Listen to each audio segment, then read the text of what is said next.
Halo anak-anakku sekalian, perkenalkan, nama saya Kak Anwar. Baik, Kak Anwar akan salam dulu ya. Assalamualaikum warahmatullahi wabarakatuh. Baik, bagaimana kabar anak-anak pada pagi hari ini? Alhamdulillah, luar biasa. Allahu Akbar. Alhamdulillah. Baik, marilah kita berdoa dahulu ya. Nanti ikuti tulisan yang ada di layar kalian masing-masing dan akan dibantu oleh Kak Anwar. Baik, semuanya tabuk sikap. Saya siap. Khusyu'an, tumakninatan, du'aan. A'udzu billahi minasyaitonir rajim. Bismillahirrahmanirrahim. Alhamdulillahi rabbil alamin.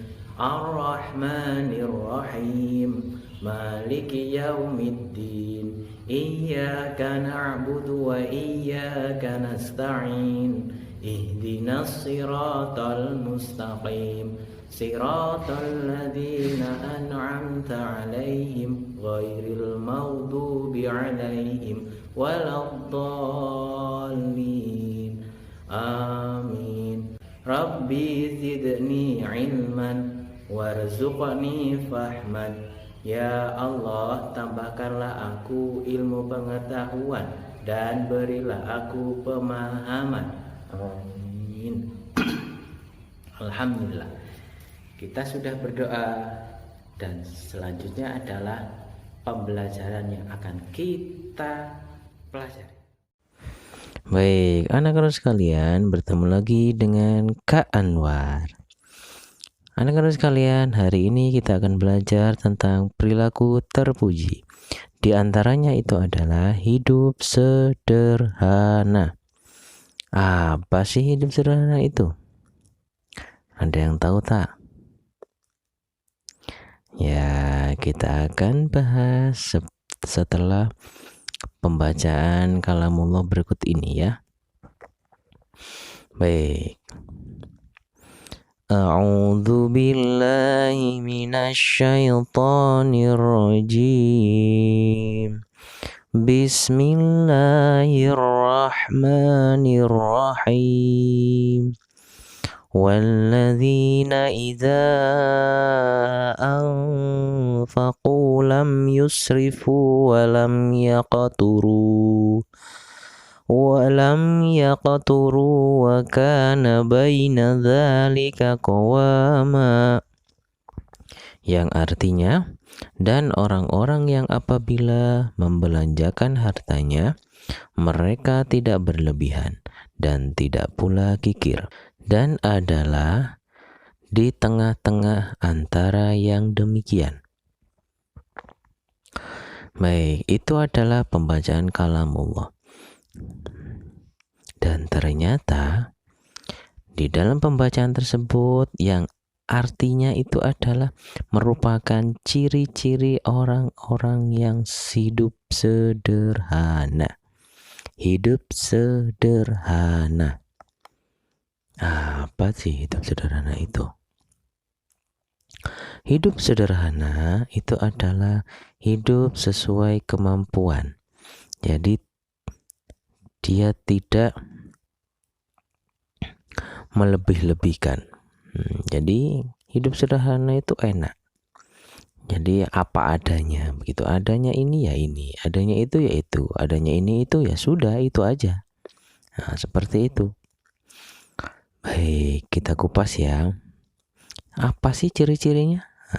Kita kupas. Walladzina, dan orang-orang yang idza, apabila anfaku, membelanjakan harta di sini. Jadi membelanjakan itu adalah menghabiskan ya. Menghabiskan harta. Harta itu apa sih? Ya, pintar, uang, perhiasan, apapun itu yang bisa membeli, bisa dibuat untuk menukarkan barang atau membeli barang seperti itu ya. Lam yusrifu, mereka tidak berlebihan. Nah, apa itu tidak berlebihan? Maksudnya itu adalah tidak menghambur-hamburkan. Jadi contoh sederhananya di kehidupan kita sehari-hari, contoh makan ya. Kalau kita lapar itu kan harus makan. Nah, di dalam kita melakukan makan itu, jika kita tidak berlebihan, itu nggak sampai kekenyangan. Kalau bahasa Inggris timurnya itu adalah kuarken ya. Seperti itu. Jadi kalau orang yang sederhana itu tidak berlebihan, makan ya seperlunya. Bahkan Rasulullah memberikan sunnah atau sunnah Rasul itu adalah berhenti sebelum kenyang. Jadi sunnah Rasul seperti itu. Kenapa kok berhenti sebelum kenyang? Karena jika kita kekenyangan dalam memakan sesuatu, nantinya jadi malas. Mau sholat malas, mau belajar malas, mau apapun itu malas. Jadi kita jangan berlebihan. Kalau makannya seperlunya. Terus kalau beli sesuatu juga tidak mubazir seperti itu ya. Misalkan kita mau beli baju Bobo Boy, baju gambarnya Bobo Boy, cococoy, dododoy, seperti itu ya. Tapi ternyata di rumah kan sudah banyak. Tapi karena ada model baru akhirnya kita beli lagi. Terus akhirnya nggak dipakai. Nah, itu namanya mubazir. Pemborosan itu namanya. Jadi harus hati-hati. Kalau kita sudah punya ya sudah, jangan beli lagi. Belilah sesuai kebutuhan, bukan keinginan. Kalau kita ngelihat yang baru, kita ingin membeli ya. Kalau inginnya dituruti terus gak selesai-selesai. Bisa-bisa kita gak punya rumah, kita gak punya apa-apa lagi bisa-bisa. Jadi sederhana saja, dikendalikan rasa inginnya itu. Jadi belilah sesuai kebutuhan, makanlah sesuai kebutuhan, minumnya juga sesuai kebutuhan. Karena perut kita itu berisi nafas atau oksigen, makanan, dan minuman. Jadi dibagi 3 bagian. Kalau ada salah satu saja yang kebanyakan,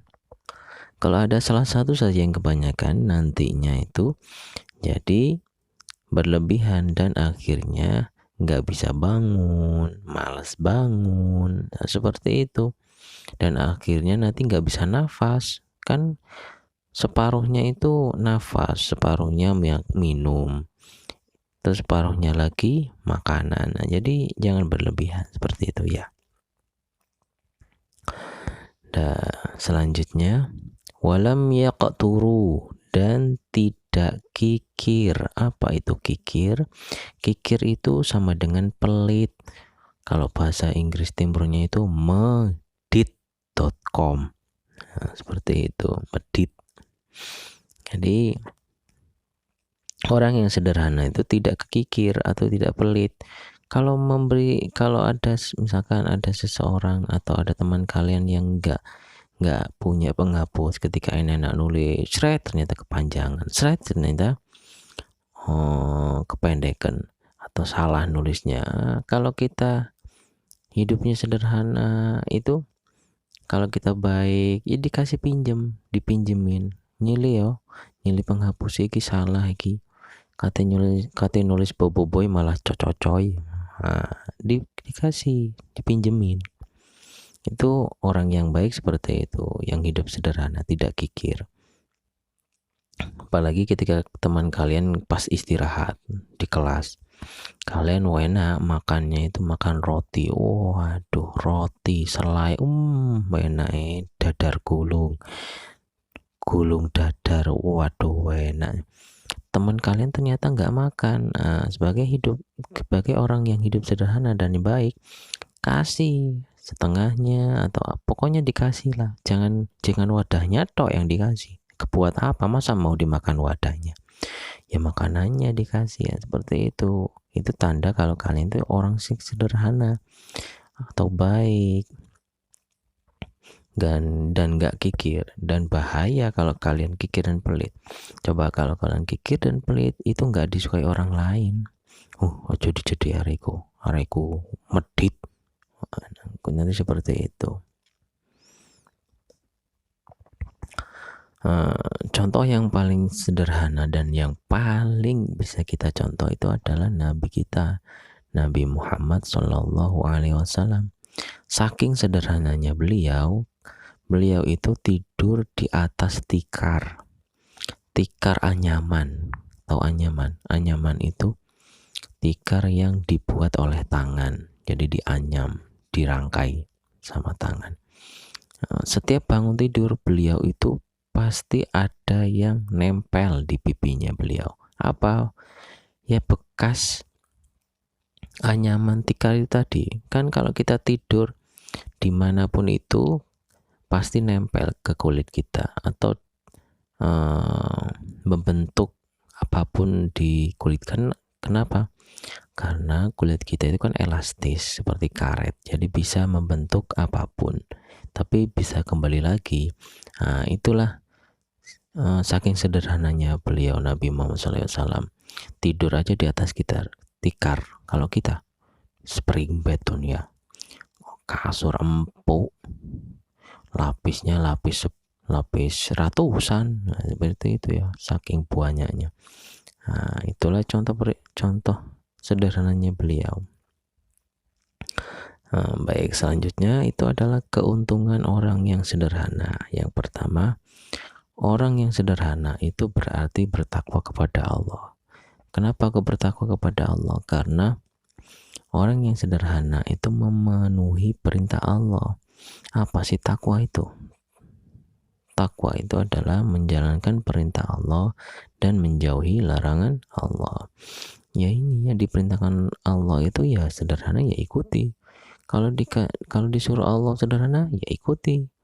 Kalau dilarang Allah gak boleh pelit atau kikir, ya jangan dilakukan. Itu namanya orang yang bertakwa. Jadi orang yang bertakwa itu akan diberikan apapun oleh Allah. Kalian minta apapun pasti dikasih, dimudahkan segala urusannya. Yang kedua, orang yang hidup sederhana itu bisa melawan godaan setan. Karena setan itu sering menggoda. Kapanpun, dimanapun itu setan selalu menggoda, ngilikitik kalau kata orang bule ya, ngilikitik. Tapi yang melakukan kita sendiri. Maka dari itu kalian harus hati-hati. Setan atau jin itu hanya menggoda tok loh ya. Nanti itu ketika di padang mahsyar itu nanti kita akan menyalahkan setan. Terus setan malah nyalakan balik. Loh, kok enak emen aku disalahno. Lawang aku mek ngiliki TikTok. Kan sing nglakoni awakmu. Katanya setan begitu. Makanya kita harus hati-hati. Setan itu hanya ngiliki TikTok, hanya nggoda tok. Yang melakukan itu kita. Jadi kita harus bisa menahan diri atau mengendalikan diri. Orang yang hidup sederhana itu adalah rendah hati orangnya biasanya.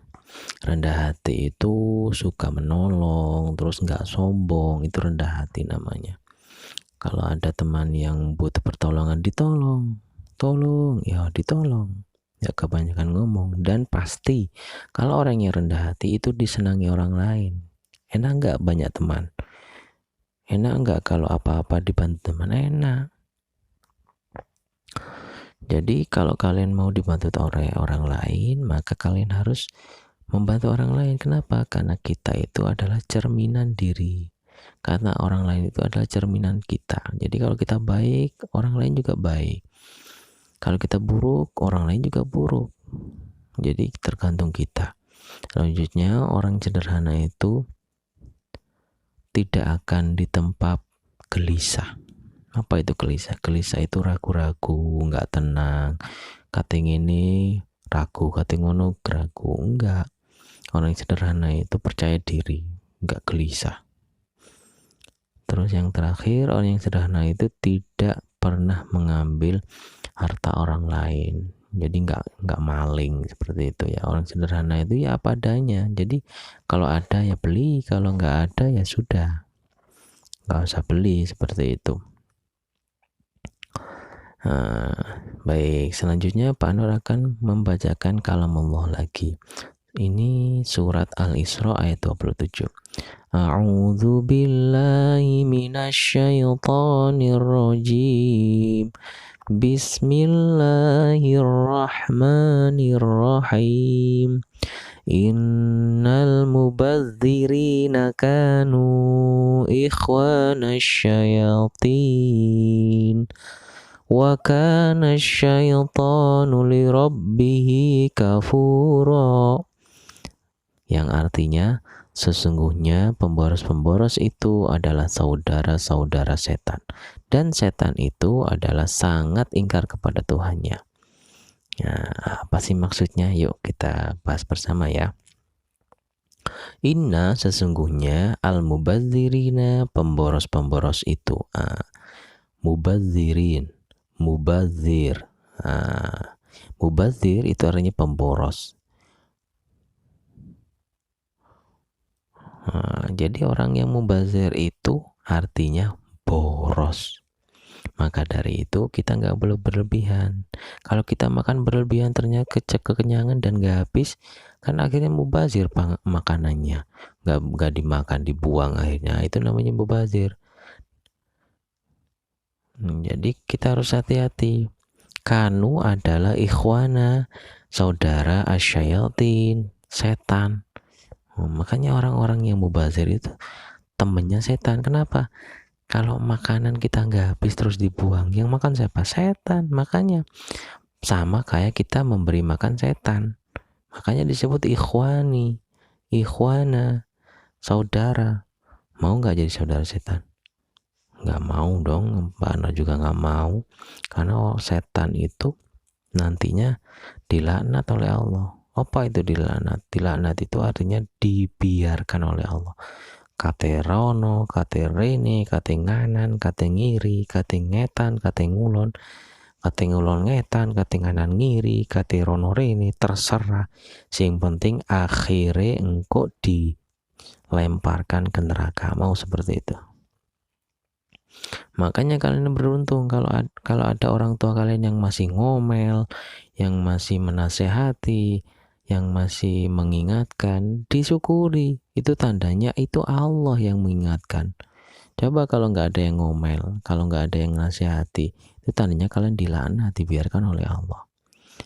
Kalau ibu kalian ngomel, masih nasihati, didengarkan, itu tandanya Allah itu masih sayang kepada kalian. Melalui perantara ibu kalian, kon niku gak boleh ngene-ngene le, ngene-ngene, meskipun kedengarannya gak enak, ngomel lah ibuku semele ketek semele kotok, nggak boleh seperti itu. Dengarkan aja. Kalau itu baik, didengarkan dan dilakukan, jangan menjawab, nantinya durhaka kepada orang tua ya. Wakana, dan adalah asyaitonu, seton, lirabbi, kepada Tuhannya, kafuro, ingkar. Karena kenapa kok setan dilaknat? Karena dia ingkar. Ingkar itu artinya nggak patuh kepada Allah. Disuruh sujud aja dulu kan kepada Nabi Adam nggak mau, itu namanya ingkar. Makanya kalian jangan sampai ingkar kepada Tuhannya, kepada Allah ya. Kalau disuruh sholat ya sholat, jangan sampai bolong-bolong. Kalau suruh ngaji ngaji, seperti itu namanya nggak ingkar. Kalau kalian nggak sholat, nggak ngaji, itu namanya ingkar kalian. Lah sama kayak setan. Makanya jangan sampai menjadi ikhwana asyayatin, saudara setan. Yang namanya saudara itu kan sama nanti nasibnya, ke neraka juga. Mau seperti itu? Nggak mau toh? Jadi jangan seperti itu ya. Baik, selanjutnya adalah perilaku terpuji, ikhlas. Apa itu ikhlas? Ikhlas itu artinya bersih dari kotoran. Ikhlas adalah hati yang melakukan sesuatu tanpa pamrih. Jadi enggak meminta imbalan, enggak mengharapkan imbalan, itu namanya ikhlas.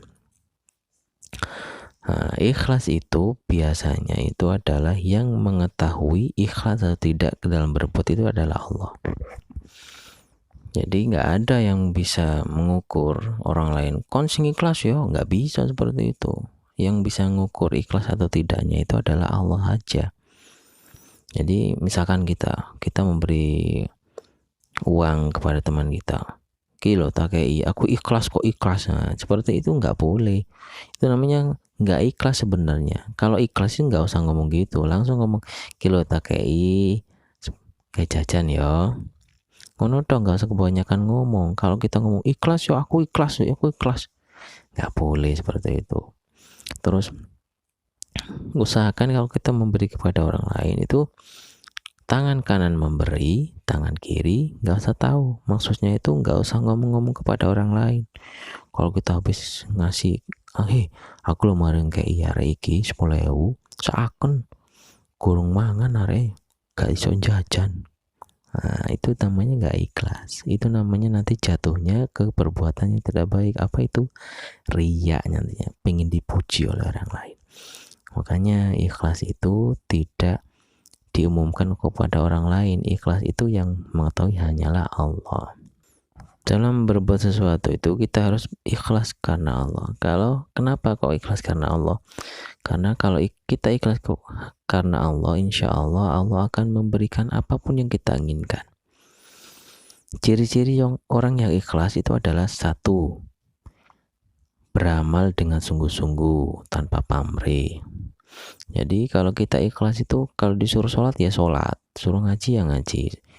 Kalau disuruh sama ibu kita, wah konsentrasi, lanjut, langsung siap, langsung melangkah dan membelikan. Seperti itu bersungguh-sungguh tanpa pamrih, jika mengharap apapun, hanya karena Allah.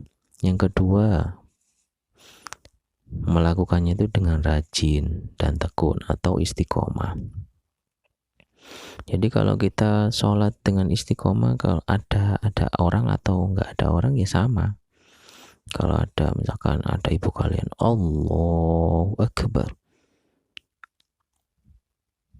Alhamdulillahi Rabbil Alamin, Ar-Rahmanir-Rahim, Maliki Yaumiddin. Wah, dienak-enakin, waduh, lama sholatnya. Gak ada ibu, langsung Allahu Akbar, sami Allahu Akbar, Assalamualaikum, Assalamualaikum. Itu namanya gak ikhlas, itu namanya riya, pengen dipuji. Apalagi kalau teman kalian ada siapa, jadi ada orang meskipun gak ada orang, tetap istiqomah, sama khusyuk sholatnya, terus ngajinya juga khusyuk, tumanina. Nah, seperti itu. Jadi nggak nggak pamer. Nah, itu nanti kalau seperti itu akhirnya riya, pengen dipuji oleh orang lain. Maka dari itu, kalau beramal itu istiqomah terus menerus, nggak bolong-bolong. Senin sholat, Selasa tidak, Rabu sholat, Kamis tidak, itu namanya nggak istiqomah. Terus yang ketiga, tidak pamer, nggak riya, nggak kepingin dipuji oleh orang lain, nggak pamer. Jadi kalau kita apa-apa pokoknya karena Allah, nggak usah pamer. Ngomong ke orang nih, aku kemarin kayak hari ini, aku hari kusakon lek gak karena aku, waduh akhirnya kemana-mana, akhirnya sombong akhirnya ya, seperti itu. Makanya hati-hati. Yang selanjutnya, tidak pernah mengeluh. Kalau orang yang beramal ikhlas itu tidak pernah mengeluh. Kalau disuruh A ya A, nggak kebanyakan ngomong, aku kesel, kongkon toh, ini, itu namanya nggak ikhlas. Orang yang ikhlas disuruh, wah tuh konsentrasi, siap bu, langsung berangkat, terus kembali dan diam, nggak kebanyakan ngomong. Kalau orang yang nggak ikhlas, siap, sambil ngomel di jalan, ibu enak dulu, cocok bobo yang mungsu ambe adudu, ini, waduh waduh nggak ikhlas, hilang pahalanya akhirnya. Makanya harus hati-hati. Selanjutnya manfaat dan keutamaan ikhlas. Yang pertama, manfaatnya itu adalah membuat hati tenang. Jadi orang yang ikhlas itu nggak pernah mikir macam-macam. Oh, aku tak ngelakoni iki jadi kayak iki. Aku tak ngelakoni. Kalau hidup seperti itu wis nggak tenang namanya. Kalau disuruh ibu beli ini, langsung gak usah mikir apa-apa. Wong itu perintah Allah kok. Itu perintah Allah, itu berbakti pada orang tua. Kalau disuruh ya sudah, lanjut dan gak usah mikir apa-apa, seperti itu. Yang kedua, amal ibadahnya diterima oleh Allah. Jadi apapun yang kita lakukan itu pasti diterima oleh Allah. Manfaatnya orang yang ikhlas itu, karena apa? Ya ikhlas itu tadi, tanpa pamrih. Yang ketiga, diampuni oleh Allah dan dihapuskan dosanya. Mau nggak dihapuskan dosanya? Mau dong, biar masuk surga. Yang keempat, diangkat derajat oleh Allah. Nanti jadi lebih tinggi di sisi Allah. Jadi biar biar bersanding di sisinya Allah. Enak, surga. Mau Panda? Mau dong, Panda juga mau. Yang selanjutnya, doa kita diijabah oleh Allah dan akan ditolong oleh Allah. Diijabah itu dikabulkan, gampang dikabulkan. Apapun yang kita inginkan dikabulkan oleh Allah. Kurang enak gimana kalau seperti itu? Enak dong, dikabulkan apapun.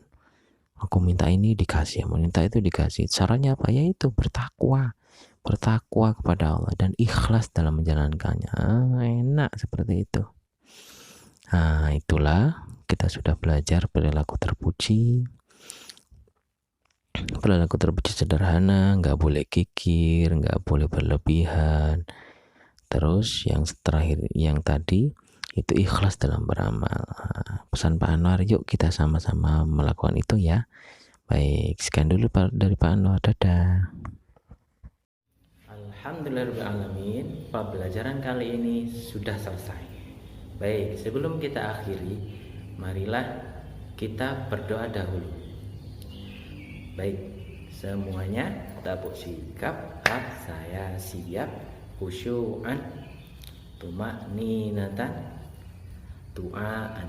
Allahumma arhamna bil Qur'an waj'alhu lana imaman wa nuran wa hudan wa rahmah.